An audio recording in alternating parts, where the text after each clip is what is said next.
సాయిరామ్.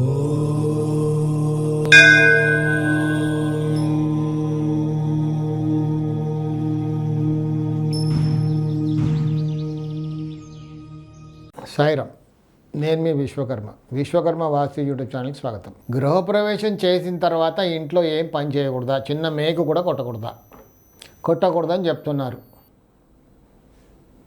అయ్యా బాబు, ఏ ఇల్లు కూడా కంప్లీట్ అవ్వదు. సరే, సంవత్సరం లోపు గృహప్రవేశం చేయాలని తర్వాత చూద్దాం. గృహప్రవేశం చేసేసాం, సంవత్సరం వరకు మేకు కూడా ఇంట్లో కొట్టకూడదు అన్నది చాలా గమ్మత్తుగా అనిపిస్తుంది. ఎందుకంటే ప్రాక్టికల్గా ఏ ఇల్లు కూడా అన్ని ఆస్పెక్ట్స్లో కంప్లీట్ అవ్వదు. ఏదో ఒక పని ఉంటుంది. అంతా కంప్లీట్ అయిపోయింది అనుకున్నప్పుడు కిచెన్లో ఇంకా ఆడవాళ్ళకి ఏదో సదుపాయంగా ఉండాలి, ఎక్కడో చిన్న మేకు కొట్టాలి, ఎక్కడో షెల్ఫ్ పెట్టాలి, ఏదో ఒక పని ఉంటూనే ఉంటుంది. ఒక 6 months వరకు అసలు ఏం పెట్టకూడదు. అంటే నేను కొంతమంది చూశాను అలా. కొంతమంది టాయిలెట్స్కి డోర్ పెట్టలేకపోయారు 1 year లోపల. 1 year వరకు వితౌట్ డోర్ టాయిలెట్కి కర్టన్ వేసుకొని నడిపించారు. అలాంటి వాళ్ళని కూడా చూశారు. అంటే కొంతమంది సిద్ధాంతులు అలా చెప్తున్నారంట. వాళ్ళే అంటారు, ఏంటండి ఇలా ఉందంటే, మా సిద్ధాంతి గారు అలా చెప్పారండి, 1 year వరకు ఏం మేక్ కూడా కొట్టకూడదు ఇంట్లో అని. అంటే ఏమవుతుందో మరి నాకు తెలియదు. సరే, 1 year లోపల గృహప్రవేశం చేసేయాలి.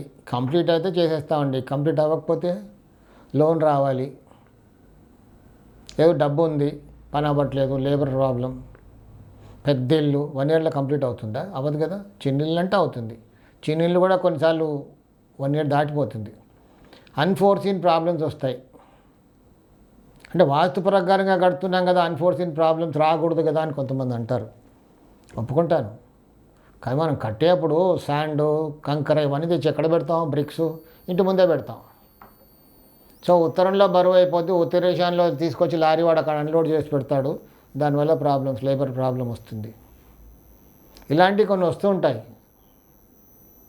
అయ్యా, అక్కడ ఈశాన్యంలో శాండ్ పోయకూడదు అంటే మరి ఎక్కడ పోస్తాం? ఉంది స్థలం అంతా, వేరే ప్లాట్లో పోయలేం కదా. సో కొన్ని ఇలాంటి సమస్యలు వస్తూ ఉంటాయి. ఇల్లు కట్టేప్పుడు తట్టుకొని చేస్తూ ఉండాలి. సో కొంచెం టైం అలా ల్యాప్స్ అవుతూ ఉంటుంది. నేను నా అనుభవంలో చూశాను. ఈశాన్యంలో వాడు శాండ్ తెచ్చి పోసేసాడు, ఇంకా పని జరగదు, లేబర్ రాదు, ఎవరు రారు, ఆ కొన్నాళ్ళు పని అలా అయిపోద్ది.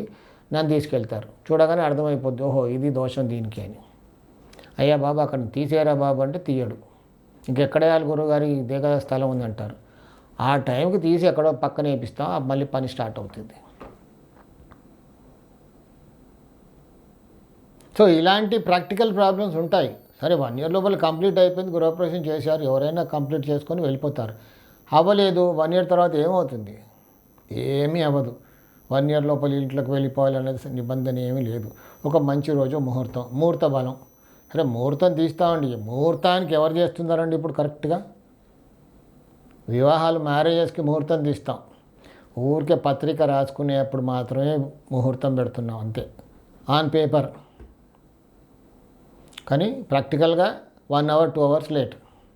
ఆ జీలకర్ర బెల్లం పెట్టడం కూడా లేట్. అదే టైంకి పెట్టాలి. తాళి కట్టడం తర్వాత విషయం. అందుకే ఆ రోజుల్లో ఎర్లీ మ్యారేజెస్ అంటే నైట్ మ్యారేజెస్ ఉండేది, తెల్లవారుజామున 2-3 o'clockకి. అప్పుడు అందరూ ఉంటారు. ఇంటి వాళ్ళు మాత్రం అక్కడ ఉంటారు కాబట్టి అక్కడక అయిపోద్ది. ఇప్పుడు అవ్వట్లేదు. ఊరికే ఆన్ పేపర్ మాత్రం ముహూర్తాలు పెడతాం, అంతే. సో గృహప్రవేశానికి కూడా ఒక ముహూర్తం పెడతాం. ముహూర్తంలో ఆ బలం ఉంటుంది, కానీ ఆ టైంకి చేస్తే కదా. 1 year లోపు అయిపోవాలి అని ఏమైనా కర్తర్లా వస్తే ఓకే, తప్పించి పెట్టుకుంటాం. సంక్రాంతి వచ్చింది, తప్పించి పెట్టుకుంటాం. ఒక మంచి ముహూర్తం తీసుకొని 1 year తర్వాత అయినా చేసుకుంటే పర్వాలేదు. గృహప్రవేశం అప్పుడు మేము పూజ చేయలేదండి. కొంతమంది హడావుడిగా ఇంట్లోకి వెళ్ళిపోతుంటారు, తర్వాత చేద్దాంలే పూజ అని.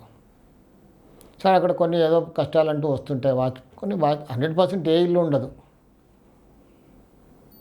కొంతమంది వాయువ్యంలో టాయిలెట్ కట్టేసుకొని వెళ్ళిపోతారు, వాయువ్యం మూలకి. అక్కడ ఇంటికి వాయువ్య దోషం ఏర్పడుతుంది.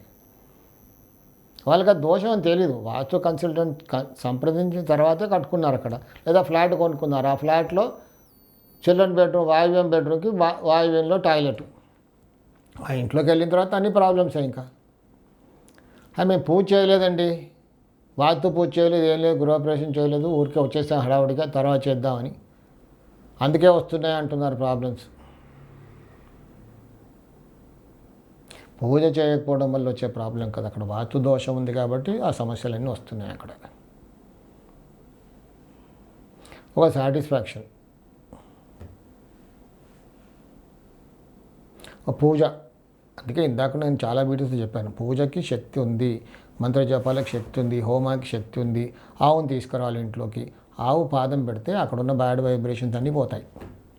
ఆవు కాలంలో ఆ శక్తి ఉంటుంది, అందుకే ఆవును తీసుకురమ్మంటారు ఇంట్లోకి.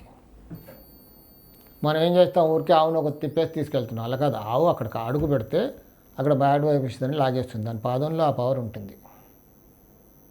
ఇది సీక్రెట్. ఆవును తీసుకొచ్చి ఇంట్లో తిప్పడం వల్ల అక్కడ ఉన్న సీక్రెట్ అది.